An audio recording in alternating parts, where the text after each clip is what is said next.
بسم اللہ الرحمن الرحیم۔ یہ ایک سوال ہے کہ اگر میں مسجد میں آؤں نماز ظہر کی ادائیگی کے لیے اور میں امام کو پاؤں آخری رکعت میں، تو میں اپنی بقیہ نماز کس طرح ادا کروں گا؟ کیا میں سورۃ الفاتحہ کی قرات کے بعد کوئی دوسری سورت بھی ساتھ پڑھوں گا یا خالی سورۃ الفاتحہ ہی کی قرات پر اکتفا کروں گا؟ برائے مہربانی اس بارے میں رہنمائی فرمائیں۔ اللہ جل وعلا کی بارگاہ میں دعا ہے، التجا ہے کہ الہ العالمین حق گوئی کی توفیق عطا فرما، اور جہاں تک ہماری آواز پہنچے اللہ جل وعلا ہم سب اہل اسلام کو حق کو سمجھنے کی، حق پر ایمان و عمل کی توفیق عطا فرمائیں۔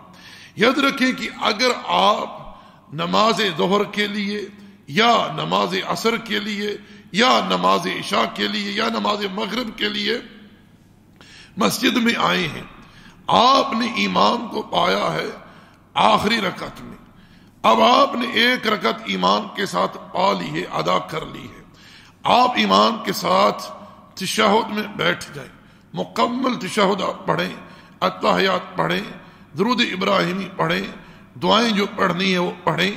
جب امام سلام پھیرے تو آپ امام کے ساتھ سلام نہیں پھیریں گے۔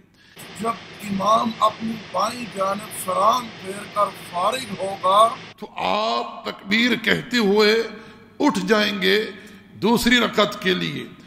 آپ نے جب ایک رکعت ادا کر لی تو پھر آپ تشہد میں بیٹھیں گے۔ کیسے؟ تشہد میں بیٹھیں گے۔ اب یہ آپ کی پہلی تشہد ہوگی، اس میں آپ اتحیات پڑھیں گے، کیونکہ ایک رکعت تو آپ نے پہلے امام کے ساتھ ادا کر لی، پھر آپ نے ایک رکعت ادا کی تو آپ کی نماز کتنی ہو گئی؟ 2 رکعت۔ 2 رکعت کے بعد آپ تشہد کریں گے۔ پھر آپ جب اتحیات پڑھ چکے ہیں تو تکبیر کہتے ہوئے آپ کھڑے ہو جائیں گے تیسری رکعت کے لیے۔ آپ نے تیسری رکعت ادا کر لی، پھر آپ کھڑے ہو جائیں گے بغیر تشہد میں بیٹھے، کھڑے ہو جائیں گے سیدھے کون سی رکعت کے لیے؟ چوتھی کے لیے۔ جب آپ نے چوتھی رکعت ادا کر لی پھر آپ تشہد میں بیٹھیں گے، اور یہ آپ کی آخری تشہد ہوگی، کیونکہ پہلے آپ ایک تشہد کر چکے ہیں، اب یہ آپ کی آخری یعنی دوسری تشہد ہوگی۔ اور یہ بات بھی معلوم ہو کہ جو تشہد آپ نے امام کے ساتھ ادا کی تھی وہ آپ کی تشہد جو ہے وہ شمار نہیں ہوگی۔ آپ کی پہلی تشہد تب ہوگی جب آپ نے ایک رکعت ادا کر لی ہے۔ ایک تو پہلے آپ ایک رکعت امام کے ساتھ ادا کر چکے، پھر آپ نے دوسری خود پڑھی، ان 2 کے بعد آپ کی پہلی تشہد ہوئی، پھر آپ تیسری کے لیے کھڑے ہوں گے، تیسری پڑھ کر جو ہے پھر چوتھی کے لیے کھڑے ہوں گے، 4 رکعتیں پڑھ کر آپ بیٹھیں گے، تشہد کریں گے، اتحیات پڑھیں گے، درود ابراہیمی پڑھیں گے، دعائیں پڑھیں گے، پھر آپ جو ہے وہ سلام پھیریں گے۔ اب رہی بات کہ اب جب آپ اکیلے نماز ادا کر رہے ہیں تو کیا سورۃ الفاتحہ کی قرات کے علاوہ آپ کوئی سورت پڑھیں گے؟ جی ہاں، آپ جو پہلی رکعت پڑھیں گے یعنی ایک تو امام کے ساتھ آپ نے پڑھ لی، جب آپ دوسری پڑھیں گے تو اس رکعت میں آپ سورۃ الفاتحہ کی قرات کے بعد کوئی بھی دوسری سورت پڑھ سکتے ہیں، تلاوت کریں گے۔ اسی طرح جب آپ تیسری رکعت پڑھیں گے، چوتھی رکعت پڑھیں گے، اس بارے میں آپ کو اختیار ہے۔